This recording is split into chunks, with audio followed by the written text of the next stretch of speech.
Cette saison 2 a été tout bonnement incroyable. Jusqu'à la dernière minute de chaque épisode, je me demandais à chaque fois comment est-ce qu'on va faire pour se sortir de ce bourbier. Et même jusqu'à la fin, je me suis demandé comment est-ce que cet arc va se terminer. Cet arc qui semblait être interminable. À partir de l'épisode 15, j'ai commencé à me demander, mais où est ce Yuta? Nous sommes totalement dans la panique. Yuji, qui aurait perdu Sukuna, n'aurait pas pu tenir la route. On n'est pas dans Fairy Tail, le pouvoir de l'amitié ne fonctionne pas. Et là, je dois dire que je suis tout bonnement impatiente de voir ce que les prochaines saisons nous réservent.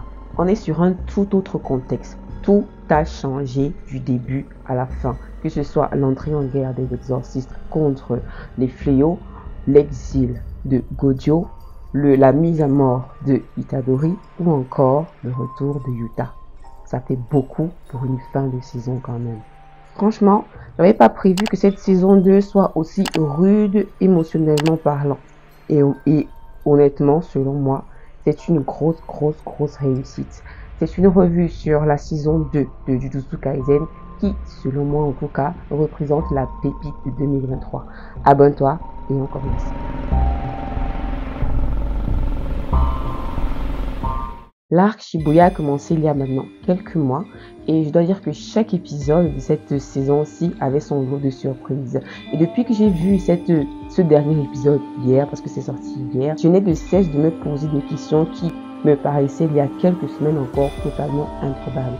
Est-ce que Nobara va survivre? Est-ce que Yuji Itadori va s'en sortir?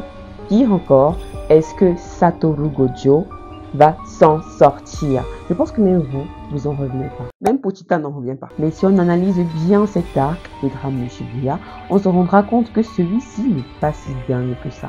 Premièrement, on avait un Gojo Satoru qui était un peu le pilier au contrôle de tout dans le monde exorciste, qui a été scellé et exilé. Premier point, première faille. Deuxièmement, on a eu par coïncidence ou pas, Yuji Itadori qui a perdu le contrôle de Sukuna, qui dans la bataille a réussi à entraîner plusieurs victimes à la mort. Deuxième faille. La ville est en ruine, on déplore énormément de victimes et vous voulez mon avis? En réalité, je pense que ça n'a même pas encore commencé. Tokyo est actuellement un champ de ruines, une sorte de nid à fléau amené par Geto, mais surtout créé par la vague d'humains qui a peur, qui craignent. On sait tous comment ça fonctionne. Donc, à cause de cela, les dirigeants du pays ont dû se réunir pour décider de comment est-ce qu'ils allaient résoudre ce problème, mais surtout de voir comment ce problème allait allait arriver à impacter le monde entier. Ça peut paraître dingue, mais réfléchissez-y un peu plus.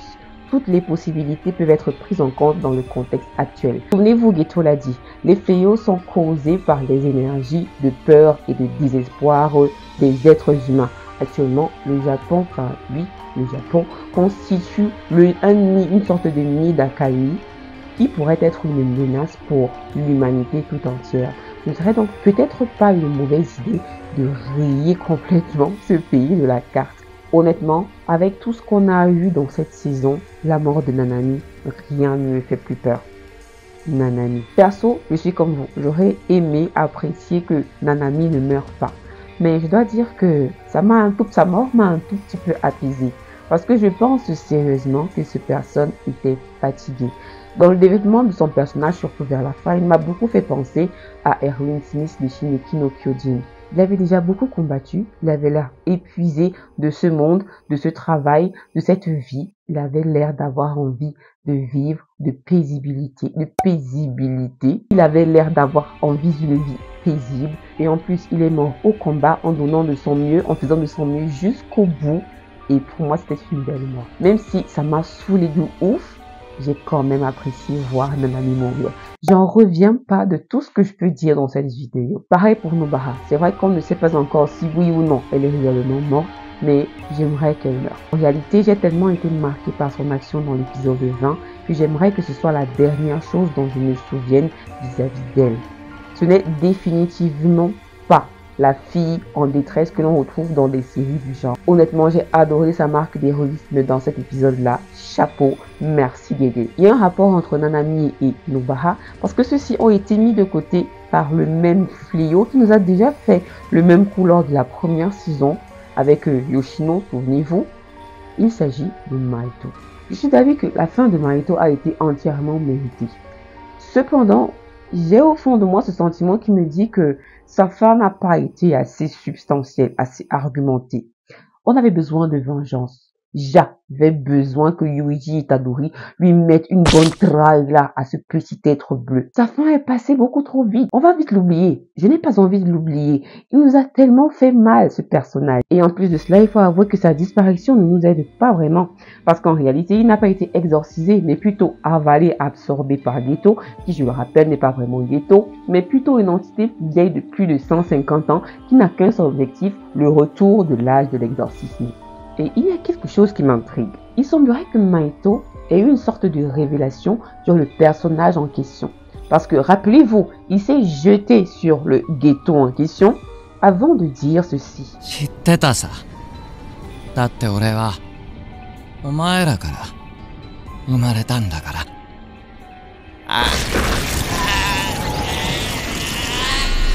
Jujutsu Kaisen prend une toute nouvelle tournure. Mina, ceci marque la fin de tout ce que l'on a pu connaître jusqu'à aujourd'hui vis-à-vis de cette série.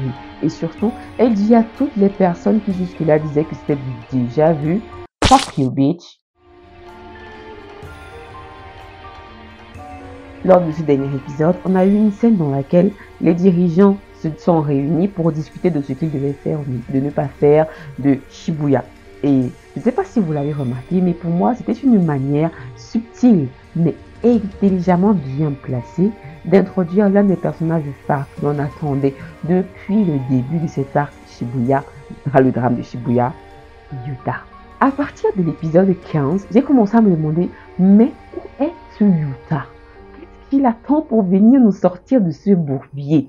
Où est-il passé? Mais une fois qu'il a débarqué, je me suis tout de suite dit, Yuta, retourne d'où tu viens.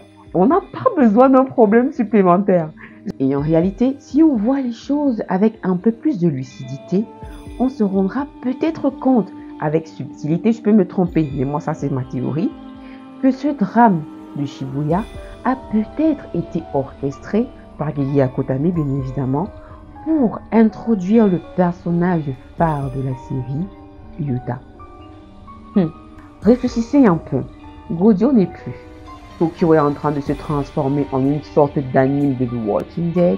Et dans ce bourbier, on avait besoin d'une solution, une lumière au bout du tunnel. Et si on voit les choses de cette manière-là, Yuta entre parfaitement dans l'équation en prime time.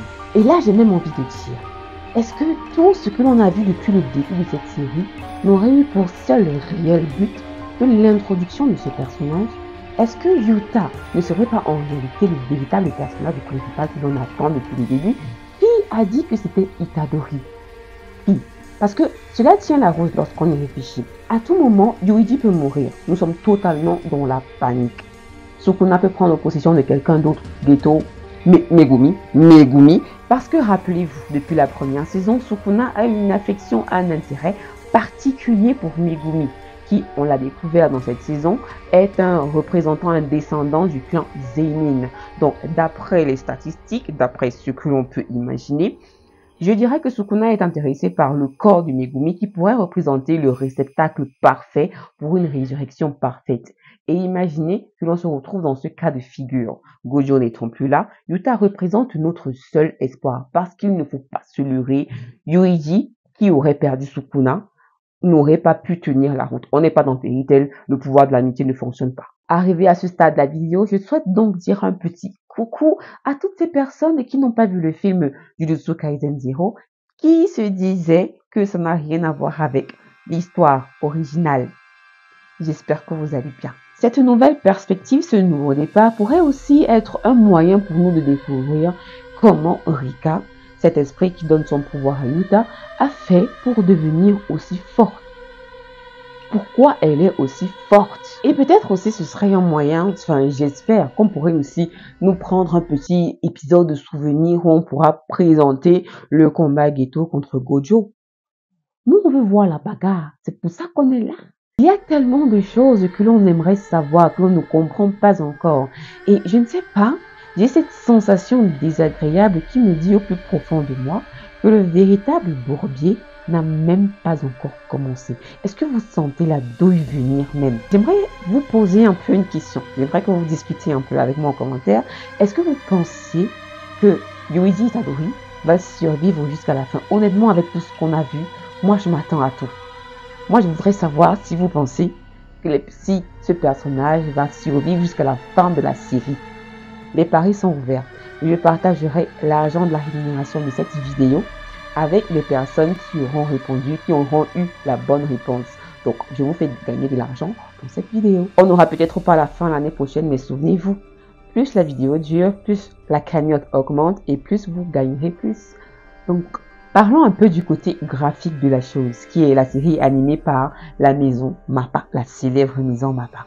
Celle-ci a pris une pause, rappelez-vous, Jujutsu Kaisen a été mis en pause au milieu comme ça. C'était dû, enfin, il paraît que c'était dû à la grève des animateurs parce que ceux-ci ont des conditions de travail exécrables. Je ne sais pas si c'est à cause de ça, mais je pense que cette saison l'animation en tout cas de cette saison était moins bonne que la première. Mais dites-moi si vous êtes d'accord avec moi ou pas. Ce n'était pas bâclé, loin de là. Mais c'est un peu comme si tu as l'habitude de manger du caviar et qu'à un moment donné, on te donne des haricots verts. Les haricots verts, c'est bon, mais ce n'est clairement pas un produit de luxe. MAPPA, je vous en supplie, avec ce qui arrive par la suite là, on a besoin d'un travail proche de la perfection. On fait du super travail, mais on a besoin de s'imprégner de cette série encore plus, d'une manière Gojo. Pour les musiques, je ne sais pas si c'est fait exprès, mais j'ai l'impression qu'ils prennent les animateurs, je ne sais pas si c'est eux ou c'est qui, j'ai l'impression qu'ils prennent un malin plaisir à nous vendre du rêve. Tu vois l'opening, tu vois l'ending, tu te dis que bon, il y a quelques parties spoil de ce qui va se passer dans la série, tu t'imagines des choses et tout. Rien. Niet. Les gars nous donnent de l'espoir dans zéro. C'est-à-dire que tu imagines que ouais, ça va être bien, ça va être ici, zéro macabo. Franchement, il faut arrêter ça. Ce n'est pas bien. Mais mis à part ça, les openings de la saison 2 étaient géniaux pour ma part. J'ai beaucoup aimé le visuel de l'opening 1. J'ai aussi aimé l'opening 1 même. Mais j'ai Special Z dans ma tête qui refuse de sortir. You are my special.